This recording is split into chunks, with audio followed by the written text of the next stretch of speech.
صبح دوستان بخیر و همینطور صبح همکاران راننده به خیر و خوشی باشه. سلماس اومدم بار بزنم، بعد توی یه محوطه انباریه، یه باغ هم جلوی این انباره که جزو همین محوطه انبار حساب میشه. گفتم یه ویدیو بگیرم به اشتراک بذارم با دوستان همکاران عزیزم راننده های گل. واقعا طبیعت باحالیه. اومدم تو این باغه، حالم خوب شد. این درخت سیب پر از حالا میوه سیبه، بعد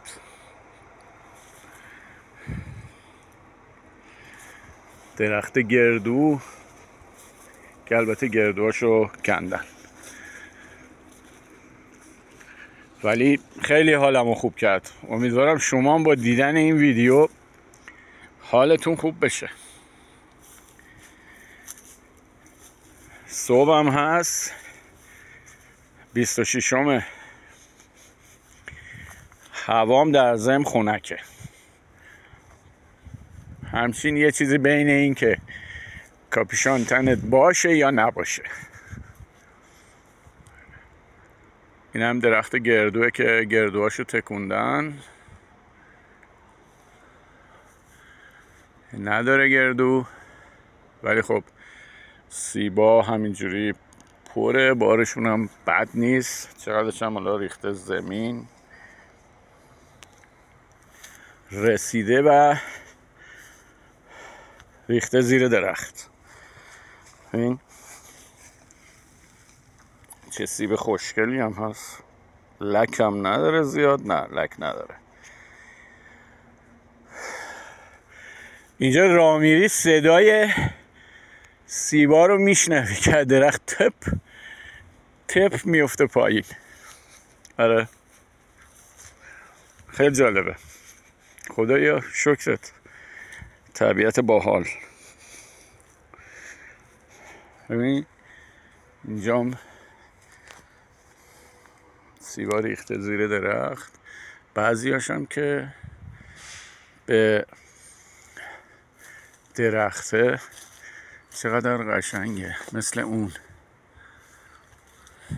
مثل این.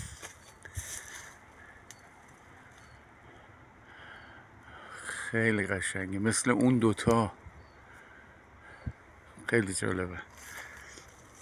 امیدوارم شما با دیدن این ویدیو حالتون خوب بشه. مثل این یه دونه، مثل این یه دونه. چقدر باحاله.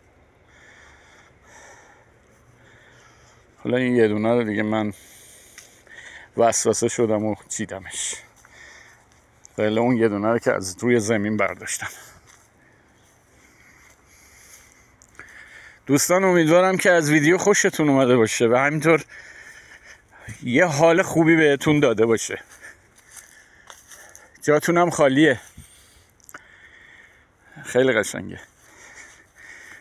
زندگی آپارتمانی، نمیدونم همش پشت فرمون در حال رانندگی کردن توی جاده ها، بعد به یه شکلی خسته کننده است دیگه.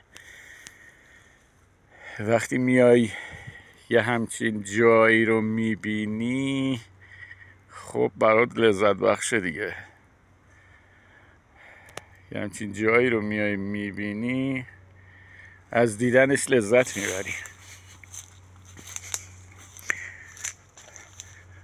به هر حال امیدوارم راضی باشین از ویدیو. همین که حستون رو بیاره تو این طبیعت، حالتون رو فکر میکنم به هر حال یه تکونی بده به حالتون دیگه.